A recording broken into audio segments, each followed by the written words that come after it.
നമ്മൾ സൗദി അറേബ്യയിലെ റിയാദിലാണിപ്പോൾ. അവിടെ ഡേവിഡ് ലൂക്ക് എന്ന എൻ്റെ നാട്ടുകാരൻ്റെ, ഡേവിഡ് അങ്കിൾ എന്ന് ഞാൻ വിളിക്കുന്ന ആളുടെ വീട്ടിൽ രാവിലെ എഴുന്നേറ്റ് ചെല്ലുമ്പോൾ നമ്മുടെ നൗഷാദ് ഒരാളെയും കൂട്ടിക്കൊണ്ട് കയറി വരുന്നുണ്ട്. രാവിലെ തന്നെ നമ്മുടെ ഡോക്ടർ ഷാഫിയാണ്. ഞങ്ങൾ ഒന്നിച്ച് സൗദി അറേബ്യയിലൂടെ ഒരു യാത്ര നടത്താമെന്ന് പദ്ധതി ഇട്ടിരുന്നതാണ്.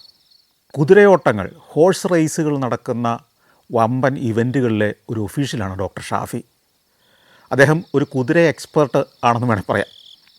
അപ്പോൾ അദ്ദേഹത്തിന് അത്തരത്തിലുള്ള വലിയൊരു റേസിൽ പങ്കെടുക്കേണ്ടി വന്നു. അതിനുവേണ്ടി അദ്ദേഹത്തിന് നേരത്തെ തന്നെ സൗദിയിലേക്ക് പോരേണ്ടി വന്നു. അപ്പോൾ സൗദിയിൽ അദ്ദേഹത്തിൻ്റെ തിരക്കുകൾ എല്ലാം കഴിഞ്ഞ് ഇന്ന് രാവിലെ അദ്ദേഹം എൻ്റെ കൂടെ വന്നിരിക്കുകയാണ്, എൻ്റെ അടുത്ത് ജോയിൻ ചെയ്യുകയാണ്. ഇനിയുള്ള 2-3 ദിവസം ഞങ്ങൾ ഒന്നിച്ചായിരിക്കും യാത്ര ചെയ്യുന്നത്. ഞങ്ങൾ അവിടെ നിന്ന് ഇറങ്ങി പോകുന്ന വഴിക്ക് അൽമാസ് ഹോട്ടലിൽ കയറി ബ്രേക്ക്ഫാസ്റ്റ് കഴിക്കാൻ തീരുമാനിച്ചു. അൽമാസിലെ ബ്രേക്ക്ഫാസ്റ്റ് ഇന്നലെ എനിക്ക് ഭയങ്കരമായിട്ട് ഇഷ്ടപ്പെട്ടു. ഞാൻ പതിവ് പോലെ തന്നെ അപ്പവും മുട്ടയും കഴിച്ചു. ഡോക്ടർ ഷാഫി പൂരി മസാല കഴിച്ചു. നൗഷാദിന് ദോശയായിരുന്നു പ്രിയം. അങ്ങനെ അവിടുന്ന് ഭക്ഷണമൊക്കെ കഴിച്ച് ഞങ്ങൾ അവിടെ നിന്ന് ഇറങ്ങി. ഞങ്ങളിന്ന് റിയാദിൽ നിന്ന് വടക്കോട്ട് കുറേ ദൂരം യാത്ര ചെയ്യാണ്, ദീർഘദൂരം. റിയാദ് നഗരം പിന്നിലായി. നഗരം പിന്നിട്ട് ഇങ്ങനെ യാത്ര തുടരുമ്പോൾ ഞാൻ ഡോക്ടർ ഷാഫിയായിട്ട് ചില വിശേഷങ്ങളൊക്കെ ഇങ്ങനെ പങ്കുവെക്കുകയാണ്.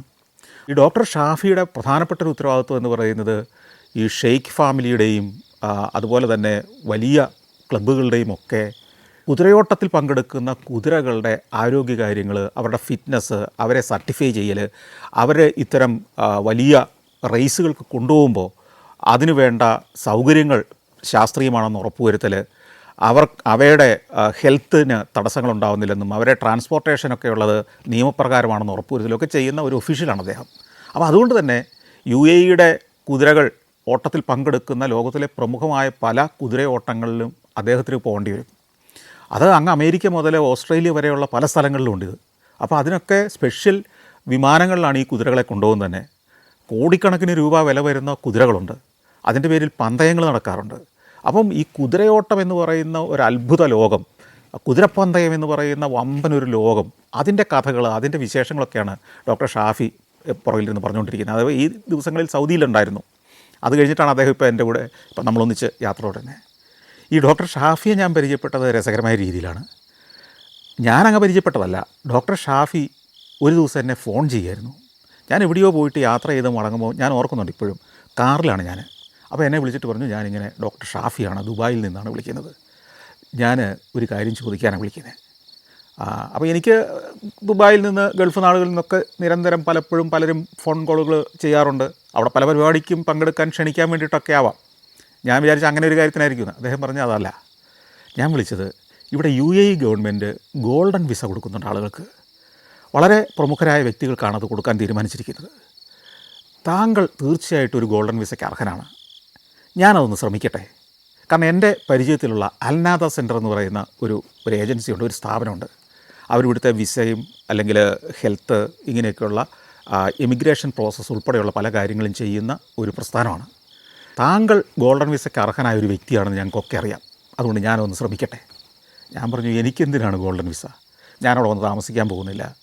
ഞാൻ ആ വഴിക്ക് വല്ലപ്പോഴും വിമാനത്തിൽ യാത്ര ചെയ്യുമ്പോൾ കടന്നു പോകുന്നതല്ലാതെ, ദുബായിയിൽ പല പരിപാടികൾക്കും വരുന്നു എന്നുള്ളതല്ലാതെ, ദുബായിയും അബുദാബിയും ഒക്കെ എനിക്ക് ഇഷ്ടപ്പെട്ട നഗരമാണ് എന്നതല്ലാതെ ഞാൻ സ്ഥിരതാമസമാക്കാൻ ആഗ്രഹിക്കുന്നൊരു സ്ഥലമേ അല്ലത്.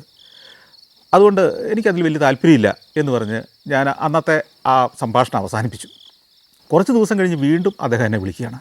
എന്നിട്ട് എൻ്റെ അടുത്ത് പറഞ്ഞു, അതല്ല, ഇവിടെ ഈ അടുത്ത കാലത്ത് കുറച്ച് ആളുകൾക്കൊക്കെ വിസ കൊടുത്തു, ഗോൾഡൻ വിസ കിട്ടി. ആ വിസ കിട്ടിയ പലരെയും വെച്ച് താരതമ്യപ്പെടുത്തി നോക്കുമ്പോൾ താങ്കൾക്ക് എത്രയോ മുമ്പേ വിസ കിട്ടേണ്ടതാണ്. താങ്കൾക്ക് ചിലപ്പോൾ ഇപ്പോൾ തോന്നുന്നുണ്ടാവാം അതിൻ്റെ ആവശ്യമില്ലെന്ന്, പക്ഷേ ഭാവിയിൽ ചിലപ്പോൾ പ്രയോജനപ്പെട്ടേക്കാം. ഏതായാലും ഞാനതൊന്ന് ശ്രമിക്കുകയാണ്. നിങ്ങൾ ആ പാസ്പോർട്ടിൻ്റെ കോപ്പി മാത്രം എനിക്ക് അയച്ചതാണ്. പിന്നെ താങ്കളെക്കുറിച്ചുള്ള ഒരു ഡീറ്റെയിൽസ് എനിക്ക് വേണം. പക്ഷേ അതൊന്നും നിങ്ങൾ മെനക്കെടണ്ട, അതൊക്കെ ഞാൻ പ്രിപ്പയർ ചെയ്തോളാം. നിങ്ങൾ ആ പാസ്പോർട്ട് മാത്രം ഒന്ന് എനിക്ക് അയച്ചു തന്നാൽ മതി.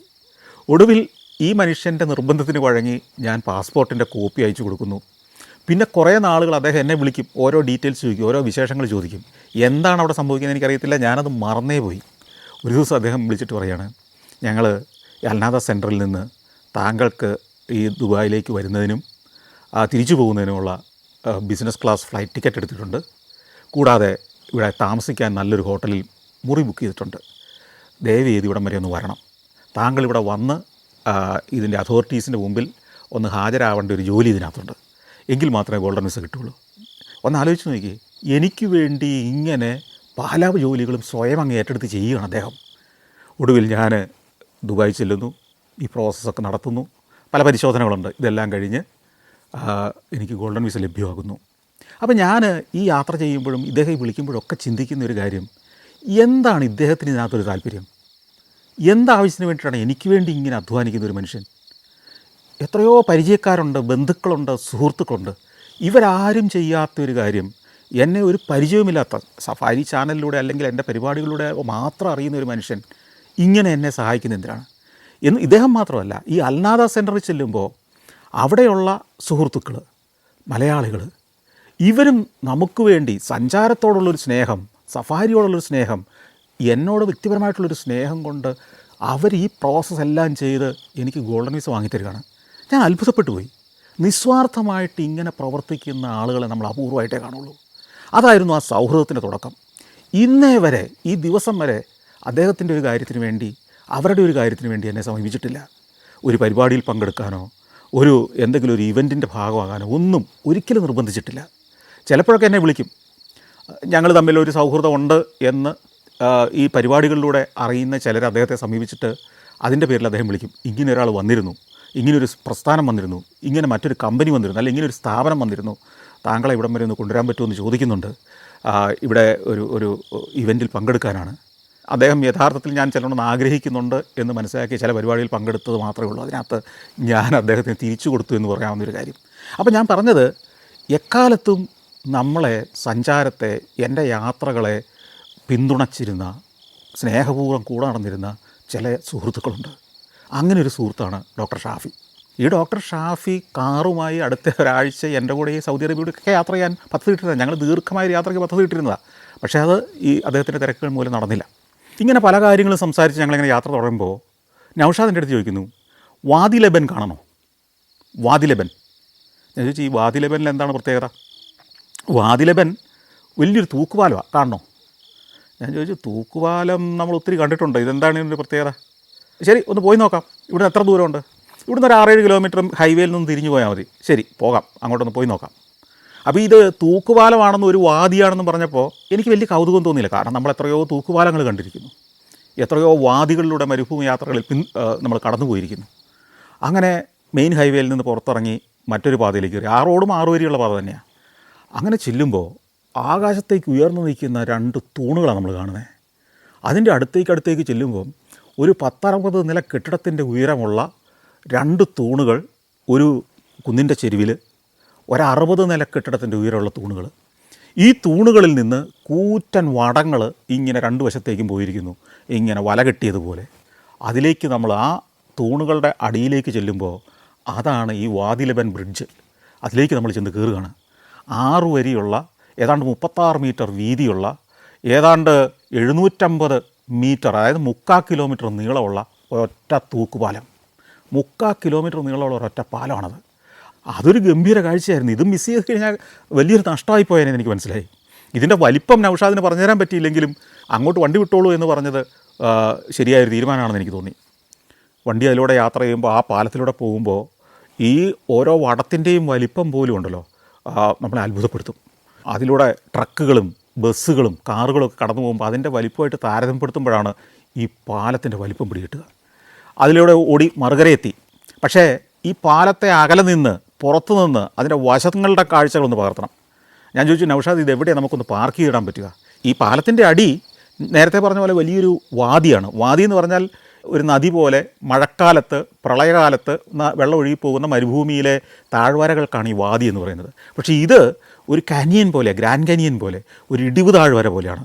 കുറേ താഴ്ചയിലേക്ക് കിടക്കുകയാണ്. നല്ല ആഴമുണ്ട്, കുറേ വിശാലമാണ്. ഏതാണ്ട് 3/4 കിലോമീറ്ററിലേറെ വീതിയുള്ള വലിയ ആഴത്തിൽ കിടക്കുന്ന ഒരു താഴ്വരയാണ്. അപ്പോൾ ഇതിൻ്റെ വക്കിലേക്ക് വണ്ടി ഒന്ന് വിടാൻ പറ്റുമെന്ന് ചോദിച്ചു.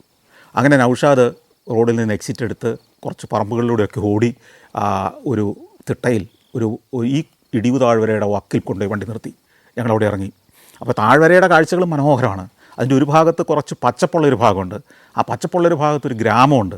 ആ ഗ്രാമത്തിൻ്റെ കാഴ്ചകളൊക്കെ ഇവിടെ നിന്ന് ഷൂട്ട് ചെയ്യാം. വളരെ രസകരമാണത്. മറ്റേ സൈഡിലേക്ക് നോക്കുമ്പോൾ ആ പാലമാണ് നമ്മൾ കാണുന്നത്, ആ കൂറ്റൻ പാലം. ആ പാലത്തിലൂടെ ട്രക്കുകളും ബസ്സുകളും കടന്നു പോകുന്നത് നമ്മൾ കമ്പയർ ചെയ്യുമ്പോഴാണ് ഈ പാലത്തിൻ്റെ യഥാർത്ഥ വലിപ്പം മനസ്സിലാകുന്നത്. ചെറിയ തീപ്പെട്ടിക്കൂടുകൾ പോലെ ബസ്സുകളും ട്രക്കുകളും ഒക്കെ കടന്നു പോകുന്നു. വാദി ലബൻ ബ്രിഡ്ജ് ഇതെന്താണ്, എന്നാണ് പണിതെന്ന് അറിയണമല്ലോ. ഞാൻ അപ്പം തന്നെ നെറ്റ് എടുത്തു, ഗൂഗിൾ എടുത്തു, പരിശോധിക്കുമ്പോൾ വിവരം കിട്ടി. ഇത് 1993 പണി തുടങ്ങി 97 പണി അവസാനിപ്പിച്ച ഒരു ബ്രിഡ്ജാണ്. ഏറ്റവും കൗതുകകരമായ കാര്യം ഇതൊന്നുമല്ല, ഇത് പണിതത്, ഇതിൻ്റെ ശില്പി ഒരു ഇന്ത്യക്കാരനാണ്. ശേഷാദ്രി ശ്രീനിവാസൻ എന്ന് പറയുന്ന ഒരു ഇന്ത്യൻ എൻജിനീയറാണ് ഇതിൻ്റെ ശില്പി. നമുക്ക് അഭിമാനം തോന്നുന്നൊരു കാര്യമല്ലേ. അതെനിക്ക് ഭയങ്കര കൗതുകമായി തോന്നി. ഇദ്ദേഹത്തെ ഈ ശേഷാദ്രി ശ്രീനിവാസനെക്കുറിച്ച് പഠിക്കുമ്പോഴാണ് ഒരു കാര്യം മനസ്സിലാകുന്നത്. ഇദ്ദേഹം ഈ പാലമല്ല, ഇത്തരത്തിൽ കേബിൾ സ്റ്റേയ്ഡ് ബ്രിഡ്ജുകളുടെ ഒരു ഉസ്താദാണ്, ഒരു ആശാനാണ് പുള്ളി ഇത്തരത്തിൽ ലോകത്തെ ഏറ്റവും വലിയ കേബിളുകൾ തൂങ്ങിക്കിടക്കുന്ന പാലങ്ങൾ നിരവധി എണ്ണം നിർമ്മിച്ചിട്ടുള്ള ഒരു ശില്പിയാണ്. അപ്പോൾ അദ്ദേഹത്തിൻ്റെ ഒരു ട്രിബ്യൂട്ടായി ഈ എപ്പിസോഡ് കൊടുക്കണമെന്ന് ഞാൻ തീരുമാനിച്ചു. കാരണം സൗദി അറേബ്യയിൽ അല്ലെങ്കിൽ വിദേശ രാജ്യങ്ങളിൽ പോലും ഇത്തരത്തിലുള്ള വമ്പൻ നിർമ്മിതികൾക്ക് ഒരു ഇന്ത്യൻ എൻജിനീയർ അതിന് നേതൃത്വം കൊടുക്കുന്നു. അദ്ദേഹത്തിൻ്റെ ഭാവനയിൽ, അദ്ദേഹത്തിൻ്റെ ഇമാജിനേഷനിൽ, അദ്ദേഹത്തിൻ്റെ വൈദഗ്ധ്യത്തിൽ ഇങ്ങനൊരു പാലം രൂപംകൊണ്ടിരിക്കുന്നു. അതെല്ലാം ഷൂട്ട് ചെയ്തു. ഞങ്ങൾ അവിടുന്ന് വീണ്ടും യാത്രയാകാണ്. വീണ്ടും മരുഭൂമിയാണ്. പിന്നെ കുറച്ച് കഴിയുമ്പോൾ ഒരു ഗ്രാമം വരും, അല്ലെങ്കിൽ ഒരു പട്ടണം വരും. ഈ കുറച്ചങ്ങ് യാത്ര ചെയ്ത് കഴിയുമ്പോഴത്തേക്കും അവിടെ ഒരു മെട്രോ സ്റ്റേഷനൊക്കെ ഉണ്ട്. അതായത് റിയാദ് നഗരത്തിൻ്റെ അവസാന ഭാഗമാണത്. ആ മെട്രോ സ്റ്റേഷൻ്റെ പരിസരമൊക്കെ പുതിയൊരു ടൗൺഷിപ്പായിട്ട് രൂപം കൊണ്ടുകൊണ്ടിരിക്കുക. അതായത് ഈ റിയാദിൽ നിന്ന് നഗരം വളർന്ന് പുതിയ ചില നഗരഭാഗങ്ങൾ രൂപം കൊള്ളുന്നു. അവിടെ ശാസ്ത്രീയമായൊരു നഗരഭാഗമാണ്. അമേരിക്കയിലും അല്ലെങ്കിൽ ഓസ്ട്രേലിയയിലും ഒക്കെ നമ്മൾ കാണുന്ന തരത്തിലുള്ള ടൗൺഷിപ്പുകളാണ്. എല്ലാ പ്ലാനിങ്ങോടും കൂടി കൃത്യമായി ഡിസൈൻ ചെയ്ത, അവിടെ മനുഷ്യർക്ക് താമസിക്കുന്നവർക്ക് വേണ്ട എല്ലാ സൗകര്യങ്ങളും ഉണ്ടാവും. സൂപ്പർ മാർക്കറ്റുകളുണ്ടാവും, സ്കൂളുണ്ടാവും, പള്ളികളുണ്ടാവും, മറ്റ് പച്ചക്കറിയും മീനും ഒക്കെ ലഭിക്കുന്ന, മത്സ്യവും മാംസവും ഒക്കെ കിട്ടുന്ന ചന്തകളുണ്ടാവും. ഇങ്ങനെ എല്ലാം പ്ലാൻഡായിട്ടുണ്ടാക്കിയൊരു സിറ്റി. അതിനകത്തേക്കാണ് ഈ മെട്രോ വന്ന് ചേരുന്നത്. അവിടെ പിന്നിട്ട് പോകുമ്പോൾ പിന്നെ വിജനമായ പ്രദേശങ്ങളാണ്, മരുഭൂമിയുടെ കാഴ്ചകളാണ്. ആ മരുഭൂമി നോക്കത്താ ദൂരം പരന്ന് കിടക്കുകയാണ്. അങ്ങനെ കുറേ ദൂരം ഓടിക്കഴിയുമ്പോഴത്തേക്കും നൗഷാദ് പറഞ്ഞു, നമ്മൾ ദീർഘമായിട്ട് പോകുമല്ലേ, എവിടെയാണ് പെട്രോൾ പമ്പൊന്നും അറിയില്ല, നമുക്ക് ഫുൾ ടാങ്ക് പെട്രോൾ അടിച്ചിട്ട് അങ്ങ് പോയേക്കാം. അങ്ങനെ ഒരു പെട്രോൾ പമ്പിലേക്ക് കയറുന്നു.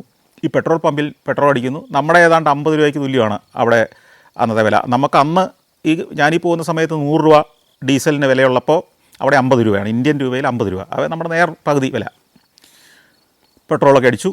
അപ്പോൾ അവിടെ തന്നെ ഈ പെട്രോൾ പമ്പുകളോട് ചേർന്ന് യൂറോപ്പിലും ഇത്തരം അറബി നാടുകളിലും എല്ലാം അവിടെ ഒരു മാർക്കറ്റ് ഉണ്ടാവും, ഒരു കോഫി ഷോപ്പ് ഉണ്ടാവും, ആളുകൾക്കൊന്ന് വിശ്രമിച്ചിട്ട് പോകാനുള്ള ഫെസിലിറ്റി എല്ലാം ഉണ്ടാവും, ടോയ്ലറ്റ് ഉണ്ടാവും, വേണ്ടവർക്കൊന്ന് പ്രാർത്ഥിക്കാനുള്ള സൗകര്യം ഉണ്ടാവും, ഇതെല്ലാം ഉണ്ടാവും.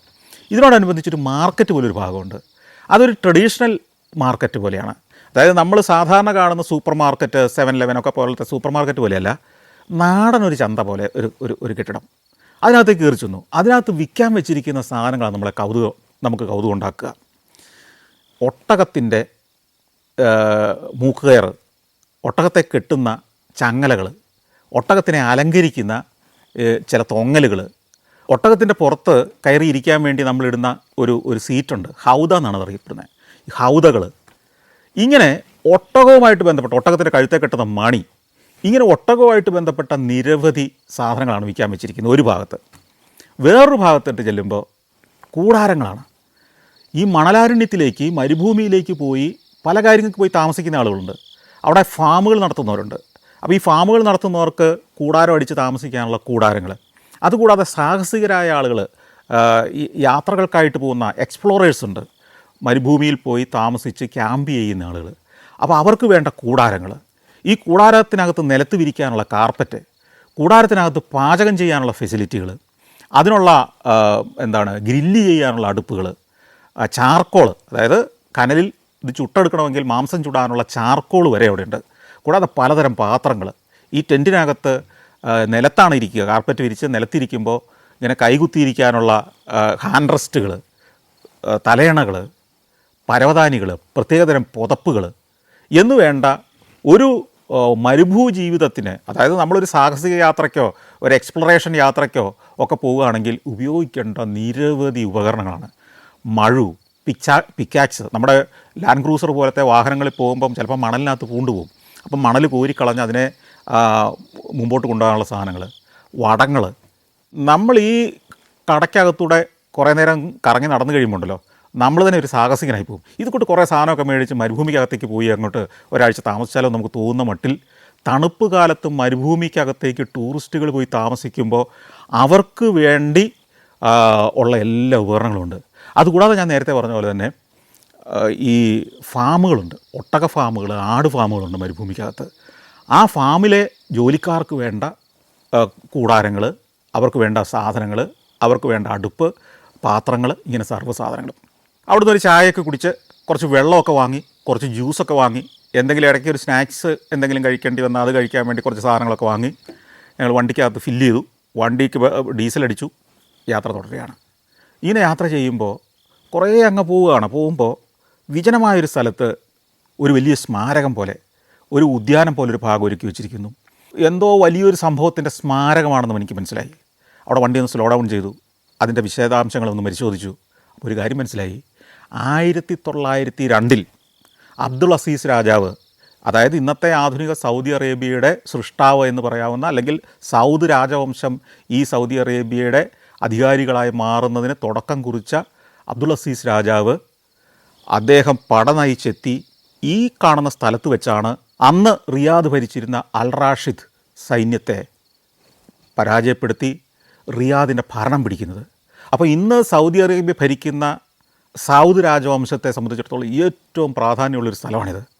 അവരുടെ പൂർവികൻ ഈ റിയാദിനെ, അതായത് സൗദി അറേബ്യയുടെ തലസ്ഥാനമായ ഈ പ്രദേശത്തെ പിടിച്ചടക്കുന്ന ആ യുദ്ധം ജയിക്കുന്നത് ഇവിടെ വെച്ചാണ്. അപ്പോൾ അത്തരം ചരിത്ര സ്ഥലങ്ങളും പിന്നിട്ട് നമ്മൾ യാത്ര ചെയ്യണം. കുറേ കൂടെ യാത്ര ചെയ്ത് കഴിയുമ്പോഴത്തേക്കും ഭൂപ്രകൃതി ആകെ മാറും. സൗദി അറേബ്യയും അല്ലെങ്കിൽ ഇത്തരം പ്രദേശങ്ങളും ഒക്കെ പരന്ന മണൽക്കാടുകൾ മാത്രമല്ല, കുറച്ച് നിന്നപ്പോഴത്തേക്കും പാറക്കെട്ടുകളാണ്. ഈ പാറകളുടെ നിറം ചുവപ്പാണ്, നല്ല ചുവന്ന നിറം. ഈ ചുവന്ന നിറത്തിൽ പല ഫോർമേഷനുകളുണ്ട്, റോക്ക് ഫോർമേഷനുകളുണ്ട്. അതൊക്കെ പ്രകൃതി കൊത്തിയെടുത്ത ശില്പങ്ങൾ പോലെയാണ്. കുറേ ലക്ഷക്കണക്കിന് വർഷങ്ങൾ കൊണ്ട് മണൽക്കാറ്റേറ്റ് ഈ പാറയിൽ ചെന്ന് മണൽക്കാറ്റടിച്ചടിച്ചടിച്ചടിച്ച് അതിന് പല രൂപങ്ങളുണ്ടായിരിക്കുന്നു. അതിനെയൊക്കെ വെട്ടി എരിഞ്ഞുണ്ടാക്കിയ പാതകളിലൂടെയാണ് നമ്മൾ പോകുന്നത്. വീണ്ടും ചെന്ന് കഴിയുമ്പോഴത്തേക്കും ഒരു മലയുടെ വക്കിൽ ഒരു വലിയൊരു ചിഹ്നം, നമ്മളെ അറബിയിൽ എഴുതിയിരിക്കുന്നത്. അപ്പോൾ അത് നൗഷാദ് വായിച്ച് കേൾപ്പിച്ചു. മറാത്ത് എന്ന് പറയുന്ന ഒരു ഗ്രാമമാണ്. മറാത്തിലേക്കാണ് നമ്മൾ എത്തിയിരിക്കുന്നത്. അപ്പോൾ ഞാൻ ഈ റൂട്ടിലേക്കാണ് ഇന്ന് പോകുന്നത് എന്ന് നേരത്തെ അറിഞ്ഞുകൊണ്ട് തന്നെ ഇന്നലെ തന്നെ ഞാനൊരു ഹോംവർക്കൊക്കെ ചെയ്തിരുന്നു. ഈ മറാത്ത് ഒരു വലിയ ചരിത്രമുള്ള സ്ഥലമാണ്, ഒരു ചരിത്ര ഗ്രാമമാണ്. മറാത്തിന് 2 ഭാഗങ്ങളുണ്ട്. പുരാതനമായൊരു ഗ്രാമഭാഗവും ഇന്നത്തെ പുതിയ കാലത്തെ ഒരു പട്ടണഭാഗമുണ്ട്. അപ്പം ഞാൻ പറഞ്ഞു, മറാത്ത് നമ്മുടെ ഒരു ഡെസ്റ്റിനേഷനാണ്, നമുക്കിവിടെ കയറണം. അങ്ങനെ ഹൈവേയിൽ നിന്ന് എക്സിറ്റ് എടുത്ത് മറാത്തിൻ്റെ ആ ഹെറിറ്റേജ് ഗ്രാമത്തിലേക്ക്, ഹെറിറ്റേജ് വില്ലേജിലേക്ക് വണ്ടി തിരിച്ചു വിട്ടു. ഈ ഹെറിറ്റേജ് വില്ലേജിലേക്ക് ചെല്ലുമ്പോൾ തന്നെ നമുക്കറിയാം 2 സൈഡിലും മണ്ണ് കൊണ്ട് പണിത കുറേ കെട്ടിടങ്ങളാണ്. അതിൽ പലതും ഇടിഞ്ഞു പൊളിഞ്ഞു പോയി. പക്ഷേ ഇപ്പോൾ അതിനെല്ലാം നവീകരിച്ച് മണ്ണുകൊണ്ട് തന്നെ ആ പണ്ടെങ്ങനെയാണ് ഉണ്ടായിരുന്നത് ആ ശൈലിയിൽ പണിത് വെച്ചിട്ടുണ്ട്. അങ്ങനെ ചെല്ലുമ്പോൾ ഒരു പാർക്കിംഗ് ഏരിയ വണ്ടി കൊണ്ടുപോയി നിർത്തി, അവിടെ ഇറങ്ങി. അവിടെ തന്നെ ഈ പാർക്കിംഗ് ഏരിയയോട് ചേർന്ന് തന്നെ ഒരു വലിയ കെട്ടിടമുണ്ട്, ഒരു പഴയൊരു വീട്. ആ വീടിനെ ഇന്ന് നവീകരിച്ചിരിക്കുന്നു. പണ്ട് ഒരു 1000 വർഷങ്ങൾക്ക് മുമ്പ് ഒരു അറബി വീട് എങ്ങനെയായിരുന്നു, ഈ മറാത്ത് എന്ന് പറയുന്ന ഗ്രാമത്തിലെ യഥാർത്ഥ വീട് എങ്ങനെയായിരുന്നോ ആ മട്ടിൽ ഒരുക്കി വെച്ചിട്ടുണ്ട്. ഇന്നതൊരു മ്യൂസിയമാണ്. ഞങ്ങൾ ആ മ്യൂസിയത്തിനകത്ത് കയറാൻ വേണ്ടിയിട്ട് ചുറ്റും നടന്നു. വാതിലൊന്നും തുറന്നിട്ടില്ല, ഒരു മനുഷ്യനില്ല അവിടെയെങ്ങും. വാതൊക്കെ പോയി മുട്ടി വിളിച്ചു. ഡോക്ടർ ഷാഫി പല വഴിക്കും നടന്ന് ആളുണ്ടോ എന്ന് അന്വേഷിച്ചു, കിട്ടിയില്ല. ഏതാണ്ട് 1400 കൊല്ലം മുമ്പ് മുതൽ മനുഷ്യവാസം ഉണ്ടായിരുന്നൊരു ഗ്രാമം ഇത്. പഴയ മൺവീടുകളാണ് മുഴുവൻ. ആ മൺവീടുകൾ പലതും തകർന്നു പോയി. ഇവിടെയായിരുന്നു ഈ ഗ്രാമീണരെ ഒരു 50 കൊല്ലം മുമ്പ് വരെ വസിച്ചിരുന്നത്.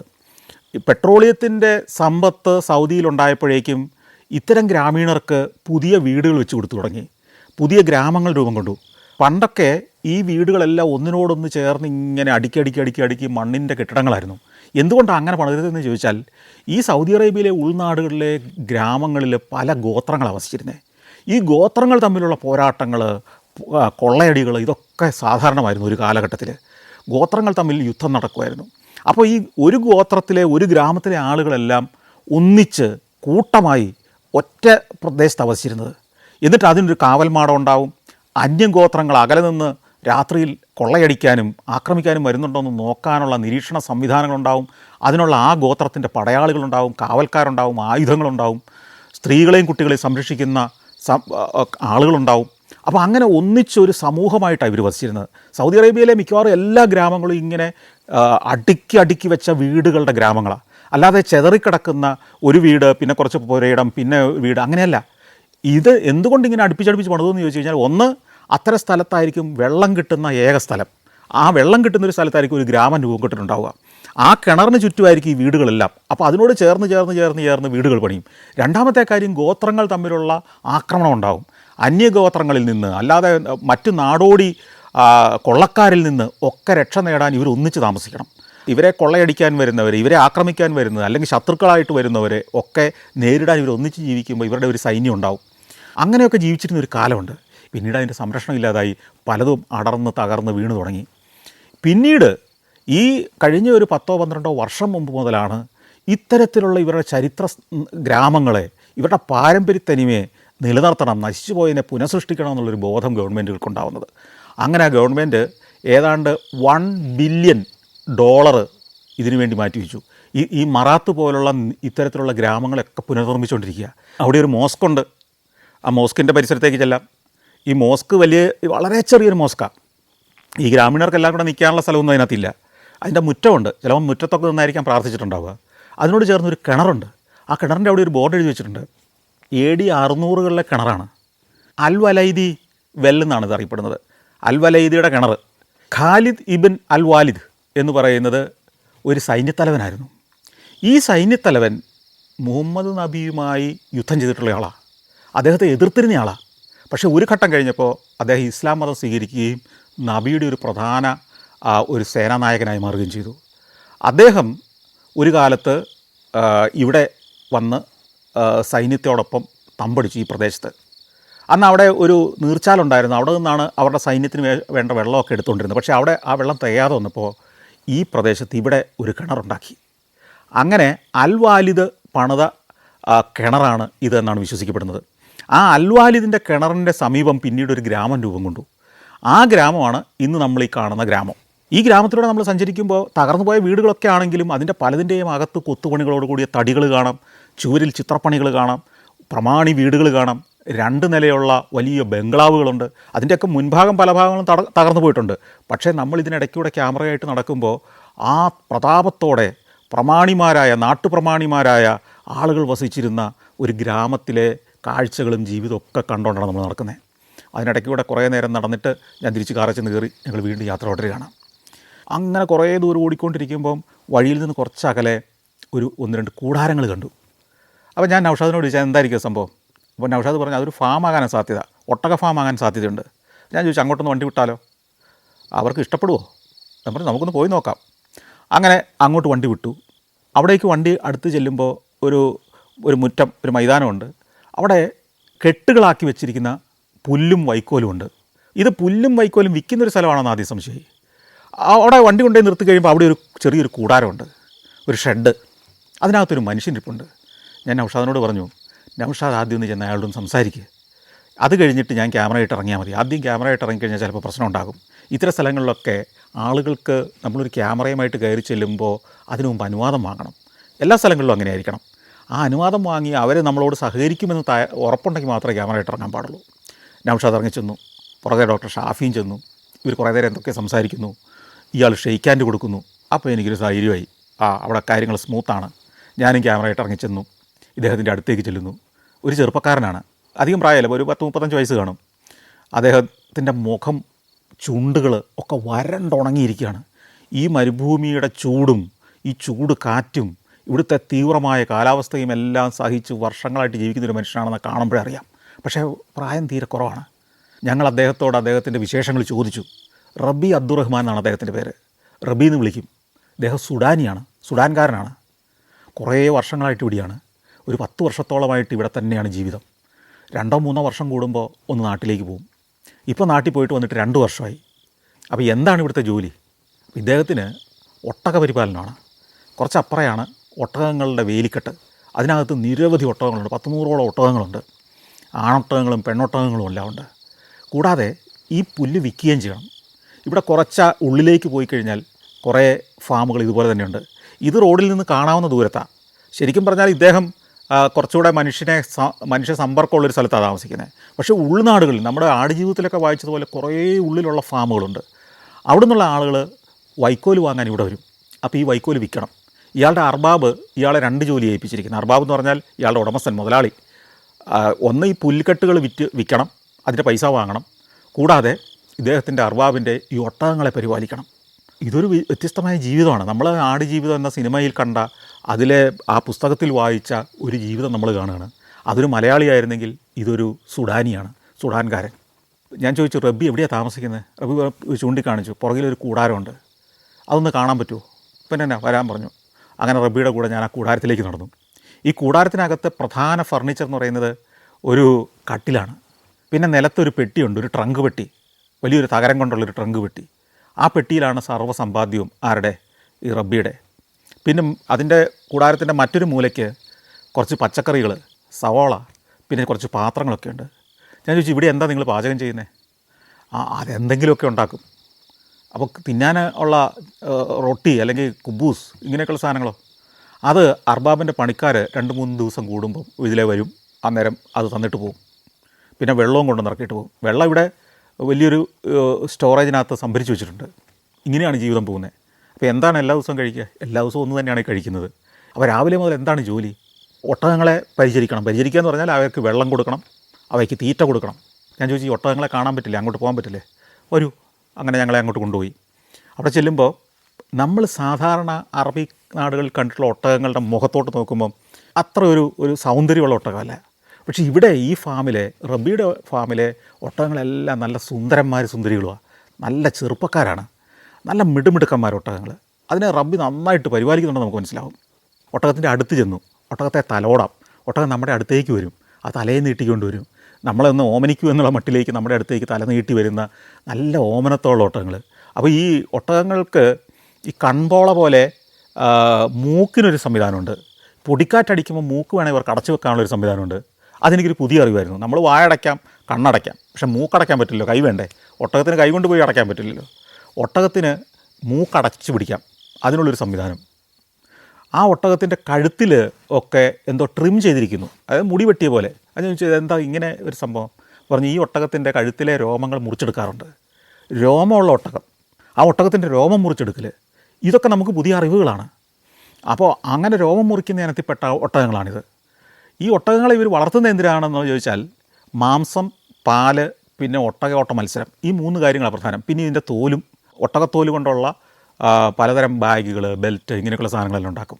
ഈ ഒട്ടകപ്പന്തയം വളരെ കൗതുകമുള്ളൊരു കാര്യമാണ്. ഈ അറബി നാടുകളിലെ പല ഷെയ്ഖുമാർക്കും അല്ലെങ്കിൽ പ്രമാണിമാർക്കും ഭരണാധികാരികൾക്കും ഒക്കെ ഒട്ടക ടീമുകളുണ്ട്. ഈ ഒട്ടകയോട്ടത്തിൽ അവർ പങ്കെടുക്കും. അറബികളുടെ വലിയൊരു ആവേശമാണ് നമ്മുടെ വള്ളംകളി എന്നൊക്കെ പറയുന്ന പോലെയാണ് അവർക്ക് ഒട്ടകയോട്ടം. അതിൽ വളരെ ക്രൂരമായ കുറേ കാര്യങ്ങൾ പണ്ട് നടക്കുമായിരുന്നു. ഈ ഒട്ടക ഓടുമ്പോൾ പുറത്തൊരു ജോക്കി വേണം. ഈ ജോക്കിയായിട്ട് കൊച്ചു കുട്ടികളെ കയറ്റിയിരുത്തും. ഇതെ കെട്ടിവെക്കും, കൊച്ചു കുട്ടികളെ, മനുഷ്യക്കുഞ്ഞുങ്ങളെ കെട്ടിവെക്കും. അപ്പോൾ ഇതുങ്ങൾ പേടിച്ചരണ്ട് കരഞ്ഞ് കൈകാലിട്ടടിക്കും. അപ്പോൾ ഈ ഒട്ടകങ്ങൾ ഓടും. അത് പിന്നെ ലോകം മുഴുവൻ വലിയ പ്രക്ഷോഭങ്ങളുണ്ടായി, വലിയ പ്രതിഷേധങ്ങളുണ്ടായി കഴിഞ്ഞപ്പോൾ അതൊക്കെ നിരോധിച്ചിപ്പോൾ. ഇപ്പോൾ അതിന് പകരം ഈ ഒട്ടകത്തിൻ്റെ പുറത്ത് ഒരു റോബോട്ടിനെയാണ് വെക്കുക. ഒരു കൊച്ചു റോബോട്ട്, ഈ ഒട്ടകത്തെ പ്രചോദിപ്പിക്കാൻ പറ്റുന്ന ഒരു റോബോട്ടിനെ ഫിറ്റ് ചെയ്യുകയാണ് ഇപ്പോൾ ചെയ്യുന്നത്. അങ്ങനെ റോബോട്ടിക്സ് ഒരു സംവിധാനമായി ഇന്ന് ഓട്ടങ്ങൾ മാറിക്കഴിഞ്ഞു. ഈ ഫാമിൽ വേലി കെട്ടിത്തിരിച്ച് പല ഗ്രൂപ്പുകളായിട്ടാണ് ഇട്ടിരിക്കുന്നത്. ആണൊട്ടകങ്ങളുണ്ട്, പെണ്ണൊട്ടകങ്ങളുണ്ട്, അതിനിടയ്ക്ക് അടുത്ത കാലത്ത് പ്രസവിച്ച ഒട്ടകങ്ങളുണ്ട്. അതിൻ്റെ കുഞ്ഞുങ്ങൾ തൊട്ടടുത്ത് തന്നെയുണ്ട്. അവയെ ഇങ്ങനെ പാല് കുടിച്ചുകൊണ്ടിരിക്കുകയാണ് കുഞ്ഞുങ്ങൾ. അപ്പോൾ ഈ പശുവിൻ്റെയൊക്കെ പോലെ തന്നെയാണ് 4 മുലയുള്ള അകിട്ടിൽ നിന്ന് പാല് കുടിച്ചുകൊണ്ടിരിക്കുന്നു. അതിൽ 2 മുല പൊതിഞ്ഞ് കെട്ടി വെച്ചിരിക്കുക. ഞാൻ ചോദിച്ചു, ഇതെന്തിനാ? അത് അവൻ കുടിക്കാതിരിക്കാനായിട്ട്. അപ്പോൾ അവന് മുഴം കിട്ടരുത്, കുറച്ച് ഇവർക്കും വേണം, ഈ മുതലാളിക്കും വേണമല്ലോ പാല്. ഈ അമ്മയൊട്ടകം ഈ റബ്ബിയായിട്ടുള്ളൊരു സ്നേഹം നമുക്ക് വ്യക്തമായിട്ട് കാണാം. ഇയാൾ ചെന്ന് അതിനെ തലോടുമ്പോൾ തലയിൽ നീട്ടിക്കൊണ്ട് വന്ന് റബ്ബിയോട് വർത്തമാനം പറയുന്ന ഈ തള്ളയൊട്ടകം, ആ കുഞ്ഞൊട്ടകത്തെയൊക്കെ എന്തൊരു ഓമനത്വമാണെന്നറിയോ. ഈ ഒട്ടകമല്ലാതെ വേറൊരു മനുഷ്യജീവിയോടെയൊക്കെ സംസാരിക്കാനില്ല. 2, 3, 4 ദിവസം കൂടുമ്പോൾ ഇയാൾക്ക് റൊട്ടി കൊണ്ടുവന്ന് കൊടുക്കാൻ അല്ലെങ്കിൽ കുബൂസ് കൊണ്ടുവന്ന് കൊടുക്കാൻ വരുന്ന ഒരു പണിക്കാരൻ, അയാളുമായിട്ട് മാത്രമായിരിക്കും ഇയാൾക്ക് പുറംലോകത്തൊരു ബന്ധം സംസാരിക്കാനുള്ളത്. അതല്ലാതെ 24 മണിക്കൂറും ഇവിടെ ഇയാൾക്ക് സംസാരിക്കാനുള്ളത് ഈ ഒട്ടകങ്ങൾ മാത്രം. ഇതാണ് അയാളുടെ ജീവിതം, ഇതാണ് അയാളുടെ ലോകം. യാത്ര തുടരേണ്ട നേരമായി. ഇനിയും ഏറെ പോകാനുണ്ട്, ഇനിയും ഏറെ കാഴ്ചകളുണ്ട്. ഞങ്ങൾ റബ്ബിയോട് യാത്ര പറഞ്ഞ് പുറപ്പെടാൻ നേരത്ത് ഞങ്ങൾ റബ്ബിയുടെ അടുത്ത് ചെന്ന് കുറച്ച് റിയാലുകൾ കയ്യിലേക്ക് കൊടുത്തു. റബ്ബി അത് തുറന്നു നോക്കി. റബ്ബിയുടെ മുഖത്ത് ഒരു ചെറിയ ചിരി വിടർന്നു. ഞങ്ങൾ ആ പാവത്തെ ആ മരുഭൂമി വിട്ടിട്ട് യാത്ര തുടർന്നു.